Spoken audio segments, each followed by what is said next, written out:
Bismillahirrahmanirrahim. Assalamualaikum warahmatullahi wabarakatuh.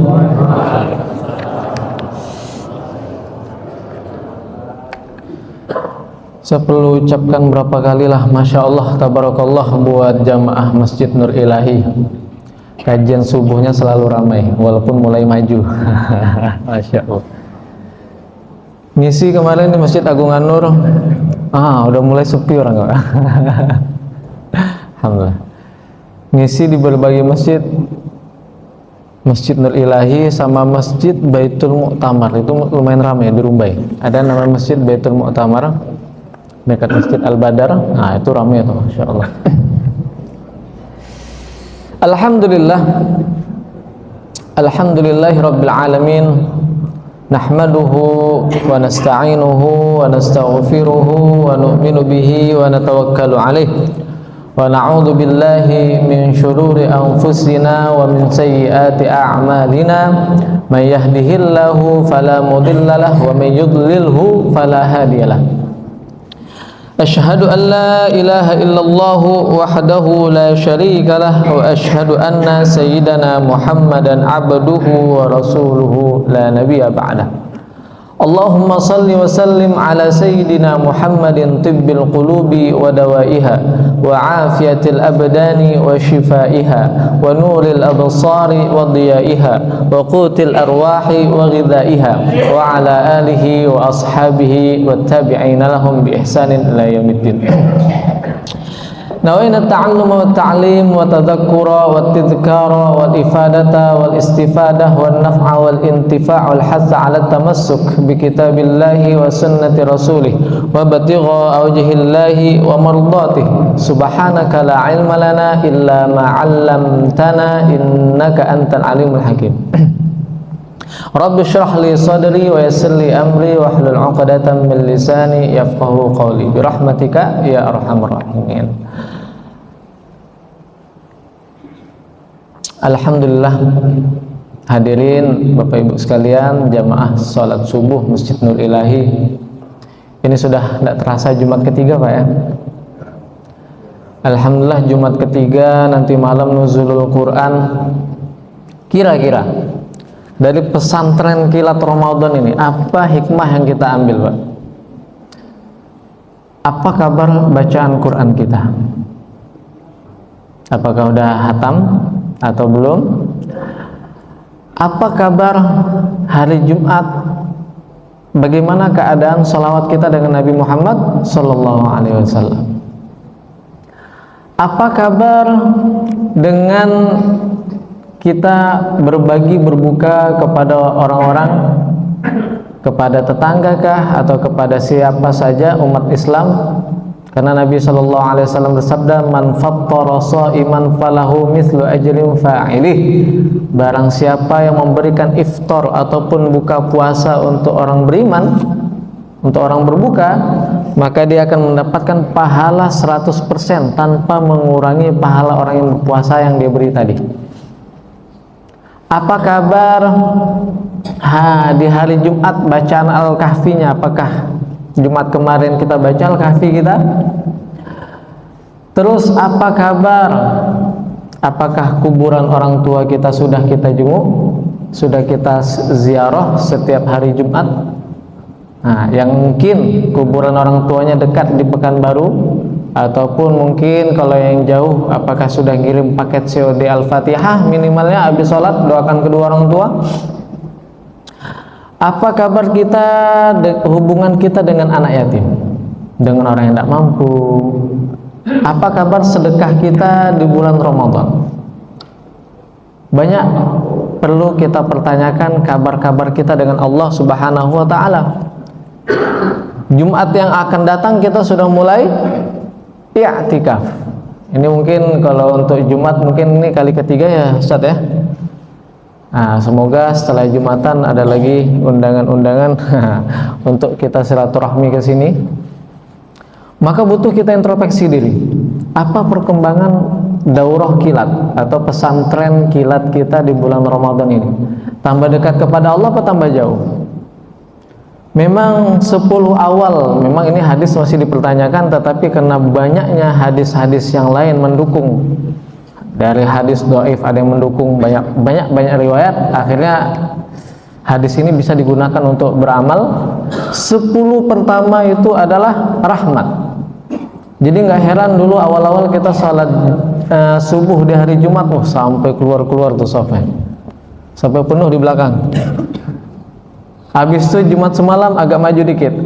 Jumat sekarang, masya Allah, tabarakallah, alhamdulillah masih rame. Nanti kalau Jumat yang terakhir, Ustaz, Jumat terakhir tuh orang pulang kampung, Ustaz, jadi maklumnya aja lah, Ustaz.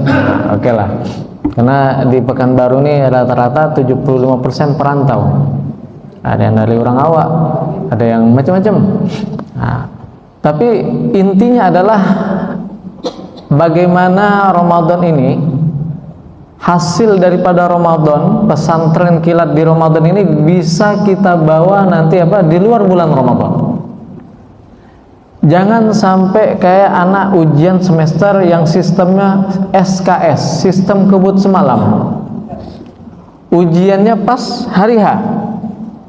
Sebelum hari H, 3 hari sebelum hari H, itu memang HP ditinggalin, semua ditinggalin, laptop mau nonton nggak dibuka, tetapi dia fokus buat ujian. Dibaca kitab tuh, dibaca buku tuh, pelajaran besok mau ujian. Satu malam itu hatam satu kitab buat yang diujiankan besok. Selesai ujian ditinggal kitabnya, ditinggal bukunya, ditaruh di lemari. Ketika sudah lulus sempro misalnya, sudah lulus ujian, udah nggak pernah buka buku lagi. Berarti bukunya hanya di ketika ujian. Jangan sampai Ramadan kita seperti itu. Salah satu buku ujian kita di Ramadan adalah Al-Quran. Al-Quran, Pak, di bulan Ramadan ini dibuka kita.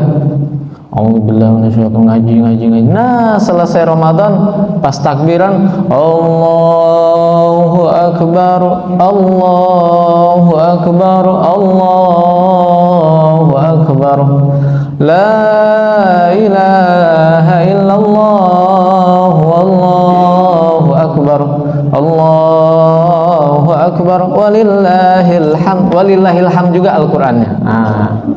Ya, naudzubillah summa naudzubillahi min dzalik. Semoga amalan-amalan yang ada dalam Ramadan ini bisa kita bawa keluar Ramadan. Jadikan bulan Ramadan itu bukan hanya 1 bulan, tetapi amalannya bisa kita amalkan selama 12 bulan, tambah 11 bulan yang lain. Jadikan malam-malam yang lainnya adalah malam-malam kita rindu dengan Ramadan. Ini sudah masuk pertengahan, masuk babak terakhir. Apakah semi penyisihan ini atau semifinal ini banyak yang gugur?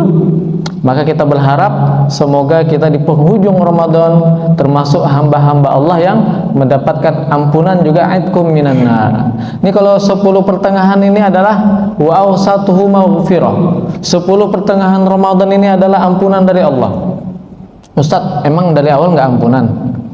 Dari awal memang ampunan, cuman rata-rata banyak orang di tengah perjalanan ini sudah masuk kategori ampunan, udah mulai mundur-mundur, udah mulai jarang ke masjid, udah mulai banyak yang bekerja di ketika siang Ramadan tapi tidak puasa.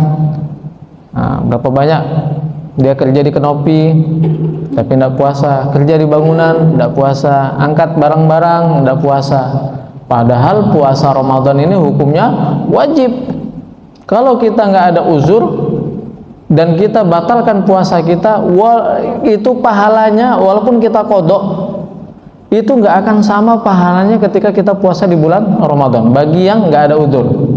Kecuali kalau yang ada uzur, insya Allah ada rukhsah. Maka bersyukur kita kepada Allah Subhanahu wa Ta'ala, di bulan Ramadan ini masih Allah pilih kita meramaikan rumahnya, Allah pilih kita beriktikaf di rumahnya, sehingga kita berharap di akhir Ramadan kita dalam keadaan betul-betul seperti kembali dalam keadaan fitrah, seperti anak bayi, diampuni dosa kita dan dosa kita bersih kayak anak bayi. Amin ya rabbal alamin. Salawat dan salam kita haturkan kepada junjungan alam Nabi besar Muhammad sallallahu alaihi wasallam. Allahumma salli ala sayyidina Muhammad wa ala ali sayyidina Muhammad. Saya sudah sampaikan, sholawat ini adalah lambang kedamaian. Sholawat ini lambang kedekatan kita dengan Rasulullah. Ustaz, hikmah sholawat selain itu apa Ustaz? Selain dekat, selain lambang kedamaian, selain Allah bersolawat kepada kita 10 kali. Wa ma kana Allahu liyu'adzibahum wa anta fihim wa ma kana Allahu mu'adzibahum wa hum yastaghfirun. Allah enggak akan mengazab suatu kaum selagi engkau wahai Muhammad ada di sisi mereka. Dan Allah tidak akan mengazab satu kaum selagi mereka meminta ampun beristighfar kepada Allah.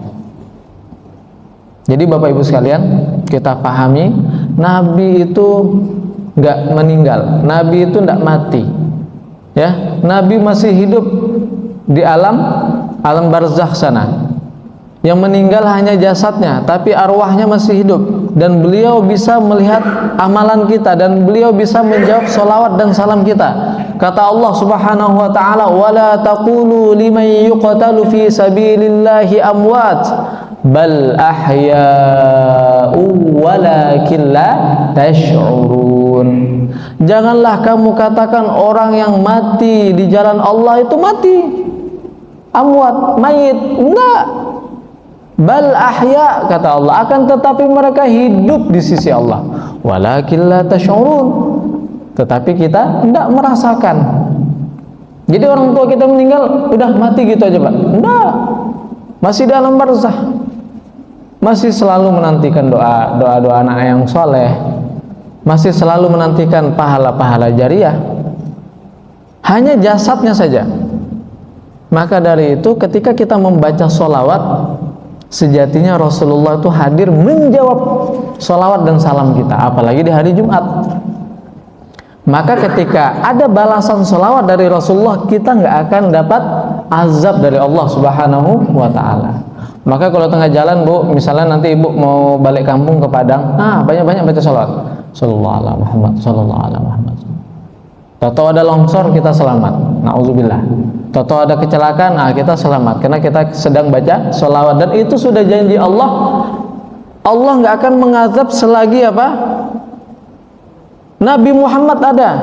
Maksudnya Nabi Muhammad ketika Nabi Muhammad hidup, ataupun ketika beliau menjawab sholawat dan salam kita. Berarti beliau hidup di alam barzah menjawab sholawat dan salam kita. Jangan sampai Nabi Muhammad udah meninggal, tidak ada manfaatnya. Salah. Justru orang meninggal ini, orang yang sudah meninggal ini tambah dekat mereka dengan Allah. Kalau seandainya orang meninggal itu tidak ada manfaatnya, berarti Nabi Musa itu tidak ada manfaatnya Pak. Nabi Musa ketika Isra Mi'raj, beliau sudah wafat jasadnya, tetapi dengan sebab Nabi Musa, dan hadis ini sahih, Solat yang awal jumlahnya 50, Nabi Musa menyarankan kepada Nabi Muhammad untuk minta korting. Ya Muhammad, umatmu ini lemah-lemah, dikasih 50 kali solat nggak bakal mungkin mereka sanggup. Minta korting dengan Allah, akhirnya dikurangi sampai Rasulullah malu, segan dengan Allah. Cukup dah 5 solat ini untuk diamalkan oleh umat Nabi Muhammad SAW.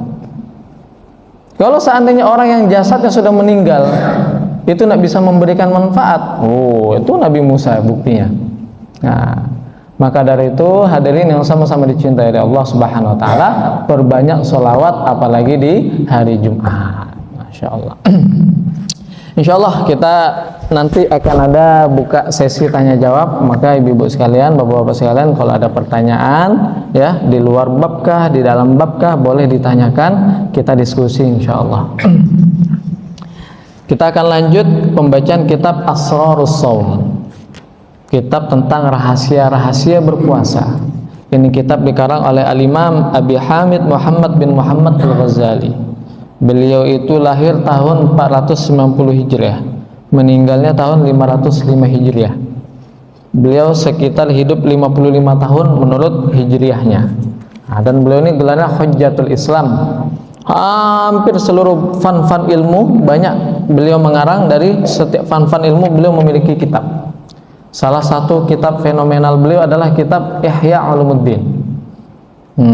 Beliau seorang filosof, beliau juga ahli kedokteran, beliau ahli fikih, beliau juga ahli hadis, beliau punya kitab ilmu mantik dan lain sebagainya. Ya.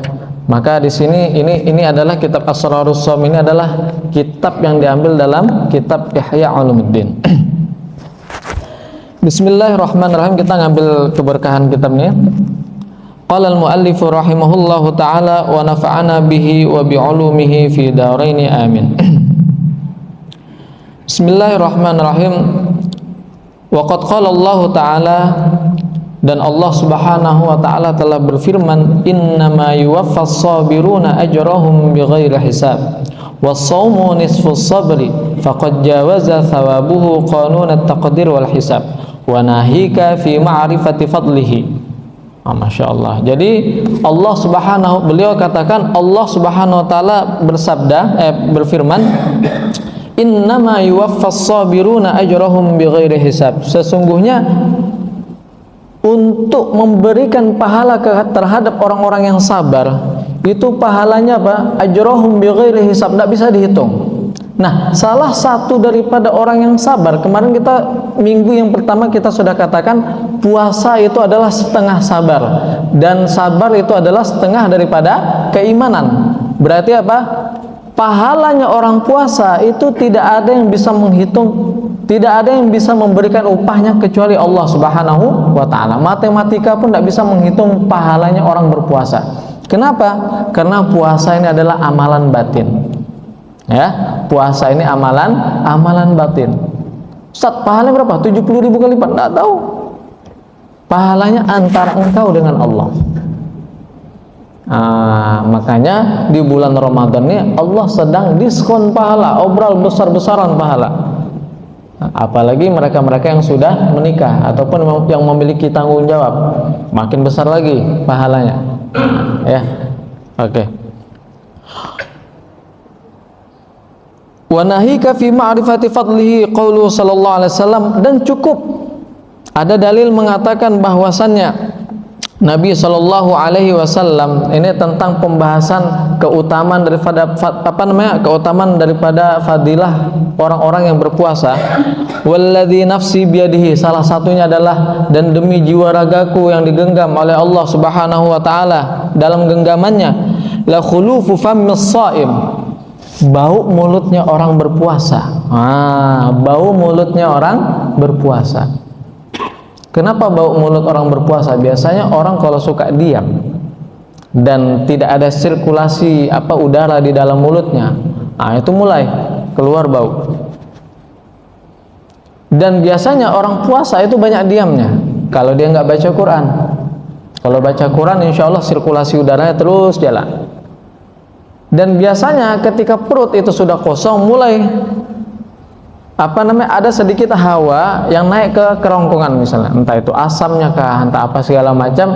Itu yang membuat wangi mulut, dan itu harum di sisi Allah seperti harumnya misik ataupun kasturi. Tapi jangan lupa digosok gigi, ya. Iku ndak la umela, masya Allah tabarakallah, kan giginya sudah banyak bluebandnya, tetapi tidak digosok. Nah, ketika sholat, bukan bau mulut dari perutnya, tetapi bau giginya ini. Masya Allah.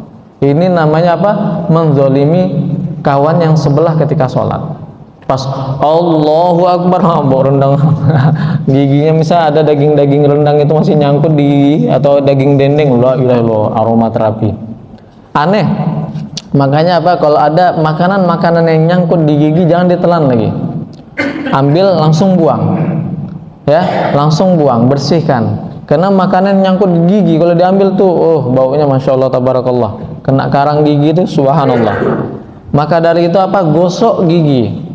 Kalau dulu pakai siwak, kalau sekarang masih ada siwak, gunakan siwak. Bapak Ibu sekalian, siwak itu adalah sunnah yang sekarang banyak ditinggalkan oleh orang. Gara-gara siwak, sholat seseorang itu bisa Allah kali lipatkan 70 kali lipat. Salah satu sholat yang bisa menaikkan, mengupgrade pahala sholat itu adalah siwak dan serban. Ya, siwak dan sorban. Nah, sorban itu kalau kata para ulama imamah bahasa Arabnya, sebetulnya Bapak Ibu sekalian, sorban itu nggak mesti sorban yang dililit. Tetapi ini nih, jadi perbedaan antara kolan suah, peci kita dengan pecinya orang Yahudi. Kalau pecinya orang Yahudi kupluk aja Pak, atasnya aja nih kupluk, itu namanya kolanis. Yang kupluk atasnya ini Pak, yang atasnya ini, itu pecinya orang Yahudi. Yang membedakan antara kolan suah kita dengan orang Yahudi, kalau kita ada amaimnya, ada imamah nih, ada pinggirnya. Kalau orang Yahudi nggak ada pinggirnya, kalau kita ada. Dan pahala orang yang menggunakan imamah ketika sholat itu 70 kali lebih banyak pahala ketimbang dia sholat nggak pakai imamah atau nggak pakai peci. Sebetulnya peci kita ini mengandung imamah. Ini sampingnya nih amaim namanya. Kalau peci kupluk aja itu pecinya orang Yahudi. Kalau kita lihat ahbar-ahbar atau pendeta-pendeta Yahudi, pecinya cuma kupluk Pak ya. Nah, itu yang membedakan antara kopiah kita dengan kopiahnya orang Yahudi.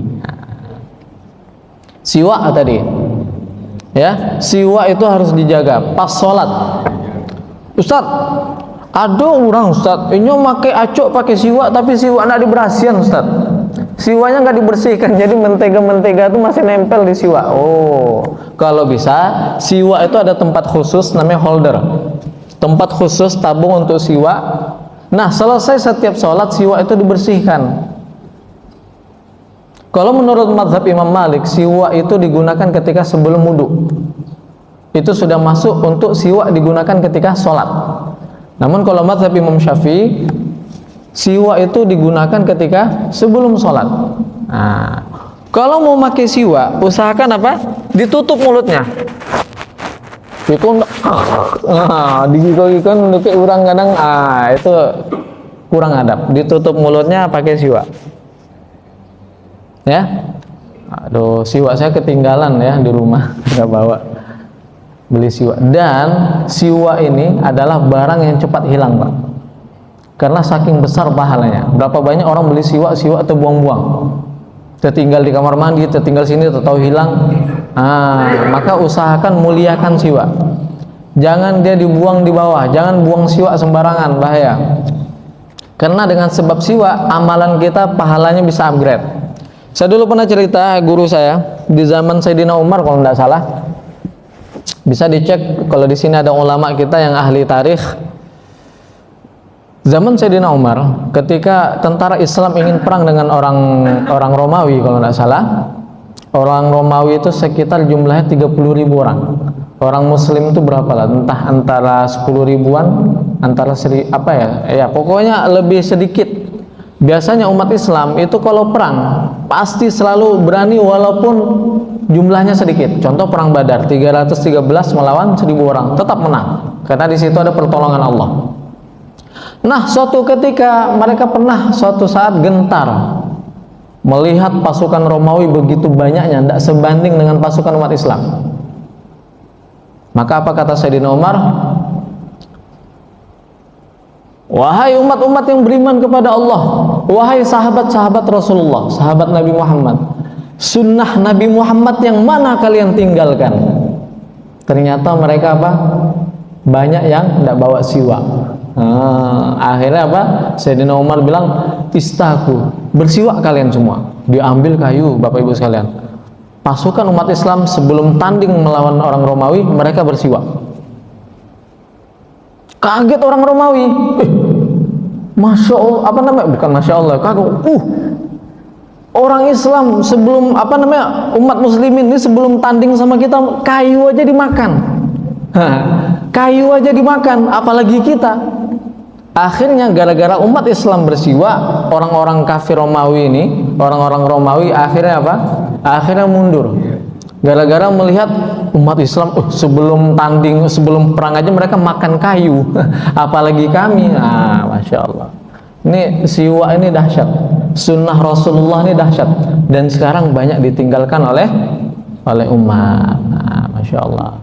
Maka dari itu hadirin makanan oleh Allah Subhanahu Wa Taala, usahakan gunakan siwak. Nah, ketika di bulan puasa, batas menggunakan siwak itu sampai zawal. sampai masuk waktu zuhur. Setelah itu apa? Tidak disunahkan lagi menggunakan siwak menurut mazhab Imam Syafi'i. Tetapi ada ulama lain mengatakan kalau seandainya bau mulutnya itu sudah berbahaya, maksudnya bisa mengganggu orang lain, kalau dia tidak bersiwak, tidak dibersihkan giginya, mengganggu teman-teman sebelahnya ketika sholat, mengganggu kekhusyuan mereka, maka apa? Siwak diutamakan. Kenapa? Untuk menghindari supaya tidak menzolimi tetangganya ataupun sebelah temannya soft sholatnya. Mereka Allahu Akbar, aromaterapi. Akhirnya apa? Sholatnya tidak khusyuk. Bagus dia bersiwak dulu, bersihkan mulutnya, baru dia sholat. Jangan berlebih-lebihan menggunakan siwak, apalagi kita-kita yang mulutnya suka berdarah. Gunakanlah siwak semampu seperlunya saja. Oke. Kenapa bau mulutnya orang berpuasa di sisi Allah seperti bau misik? Jangan pernah menghina bau mulutnya orang puasa. Iya, ngoang bau koko. Jangan pernah menghina. Karena apa? Bau mulutnya sangat wangi di sisi Allah. Yaqulullah azza wa jal, innama yadharu syahwatahu wa ta'amahu wa syarabahu li ajli fas-sawmu li wa ana ajziyun bih. Allah Subhanahu wa taala berfirman di dalam hadis qudsi, sesungguhnya umat Nabi Muhammad ini, hamba-hambaku ini, mereka meninggalkan syahwat mereka. Tidak berhubungan suami istri, tidak makan, tidak minum, ya. Itu karena Allah, karena perintah panggilan puasa. Fasaumuli, maka puasa ini untuk Allah. Saya sudah ulangi, kalau bulan Rajab itu bulan untuk umat Nabi Muhammad, karena di situ umat Nabi Muhammad dapat hadiah salat dari Allah melalui Isra Mi'raj. Sedangkan kalau bulan Sya'ban itu bulannya Rasulullah, karena di situ bulan apa? Turunnya ayat sholawat ketika bulan Sya'ban. Tahwilul qiblah, pemindahan kiblat dari Baitul Maqdis ke Ka'bah itu ketika Sya'ban. Dan bulan Ramadan adalah bulan Allah. Bulan Ramadan pahala puasa itu hanya untuk Allah, karena yang tahu hanya Allah, maka Allah yang memberi pahalanya. Wa qala sallallahu alaihi wasallam, Nabi sallallahu alaihi wasallam bersabda, lil jannati babun, di surga ada satu pintu, yuqalu lahu ar-rayyan, yang dinamakan pintu ar-rayyan, khusus untuk orang berpuasa. La yadkhuluhu illa as-saimun, tidak akan masuk ke dalamnya kecuali orang-orang khusus, yaitu orang-orang berpuasa. Ibarat kata kalau kita mau berangkat umroh, ada lunch khusus. Nah ya, kalau biasa nunggu di bandara tuh, biasa kan yang teman-teman umroh ada yang di lantai lah, di bawah lah. Nah ini enggak, ada lunch khususnya. Biasa kalau bayar lunch ini sekitar 200.000 lah. Nah ini Pak Jupri insya Allah beliau paham. Nah, menunjukkan apa? Kalau orang sudah berpuasa, wa huwa mau'udun bi liqa'illah, berarti dia punya tiket untuk bertemu dengan Allah di surga nanti. Melalui pintu VIP, nama pintunya adalah Ar-Rayyan. Ya, saya sudah sampaikan kalau orang mau nonton bioskop, kalau dia sudah dapat tiketnya, maka apa? Apalagi kalau tiket VIP, maka Masya Allah dia pasti akan nonton. Begitu juga bagi orang-orang yang berpuasa, maka ketika dia sudah berpuasa, dia punya tiket VIP khusus masuk daripada surganya Allah Subhanahu wa taala. Nama tiketnya ataupun nama pintu VIP-nya adalah Ar-Rayyan, pintu surganya. Dan juga lis-shaimi, kata Nabi sallallahu alaihi wasallam, lis-shaimi farhatani, farhatun 'inda iftari wa farhatun 'inda liqa'i rabbih. Masya Allah. Bapak Ibu sekalian, catat ini kamus dalam kehidupan kita. Kalau kita ditimpa kesusahan, satu kesusahan, Allah akan memberikan kita dua kemudahan, apapun bentuk kesusahannya. Dalilnya apa? Fa inna ma'al usri yusran, inna ma'al usri yusra. Di dalam satu kesusahan, Allah akan mendatangkan dua kemudahan. Fa inna ma'al usri, di situ al-usrnya itu ma'rifat, ada alnya. Yusronya di situ nakirah. Apabila berkumpul dua ma'rifat dan dua nakirah, berarti menandakan apa? Nakirah yang ma'rifat yang pertama sama ma'rifat yang kedua itu sama maknanya. Berarti menunjukkan apa? Satu kesusahan Allah akan balas dengan dua kemudahan. Contoh puasa, kita udah susah nahan puasa, nahan ndak makan, nahan ndak minum, nahan maksiat, maka Allah beri kita dua kebahagiaan. Kapan bahagianya? Indah iftari. Memang menunggu azan maghrib itu indah. Masya Allah. Kenapa? Sejatinya lauk yang paling enak di dalam tubuh manusia, lauk yang paling enak sebetulnya adalah rasa lapar. Bukan rendang, bukan dendeng, bukan jengkol, bukan sampodeh ikan patin, enggak. Tetapi lauk yang paling enak adalah apa, Pak? Rasa lapar. Selapar-laparnya kita kalau makan lodeh, enaknya Masya Allah. Makannya cuma lote, enaknya Masya Allah. Makannya ibarat kata hanya satu gelas air dengan kurma, itu sudah mencukupi. Nah, ya. Maka dari itu ketika dia berbuka puasa, Masya Allah, nikmat sekali. Ya. Yang kedua, ketika nanti dia berjumpa dengan Allah Subhanahu wa Ta'ala, Masya Allah, gimana lah berjumpa Allah, bahagia menanti-nanti, Masya Allah. Maka dari itu hadirin yang dimuliakan oleh Allah Subhanahu wa Ta'ala, kita punya tiket untuk memasuki surganya Allah Subhanahu wa Ta'ala.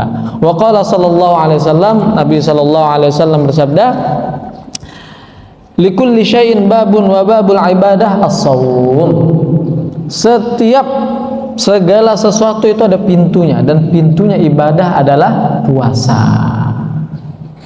Puasa ini makna. Maka saya katakan, pernah suatu ketika Al-Imam Al-Mutawalli Sya'rawi dalam kitab tafsir beliau katakan tentang bab sholat. Jadi ternyata sholat ini mengumpulkan rukun Islam yang 5. Ada syahadat di dalam sholat, ada sholat di dalam sholat, ya pasti namanya sholat ya kan. Ada zakat di dalam sholat, ada puasa di dalam sholat, ada haji di dalam sholat. Apa makna syahadat di dalam sholat? Ketika kita tahiyat akhir, kita baca syahadat, asyhadu an la ilaha illallah wa asyhadu anna muhammadan abduhu wa rasuluh. Ketika kita sholat, ya memang kita sedang sholat. Apa makna zakat di dalam sholat? Siapa yang tahu makna zakat di dalam sholat, Bapak Ibu sekalian? Ada yang tahu makna zakat di dalam sholat? Ada yang tahu? Ada hadiah khusus nih? Apa makna zakat di dalam sholat? Yang bisa angkat tangan. Ada yang tahu? Apa Pak? Apa makna zakat di dalam sholat? Zakat itu kan menyisihkan harta, betul Pak? Sholat itu menyisihkan waktu.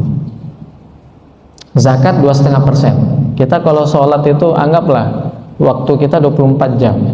Ya, 2,5%-nya berarti anggaplah 10 menit lah. 5 waktu itu kita ambil 10 menit setiap salat, berarti 50 waktu. Jadi zakat itu menyisihkan harta, sholat itu menyisihkan waktu, sama-sama menyisihkan. Itu makna zakat di dalam sholat. Kita membayar nisab waktu kita untuk Allah Subhanahu wa Ta'ala. Kita sudah berhubungan dengan istri kita, berhubungan dengan anak kita, dengan pekerjaan kita.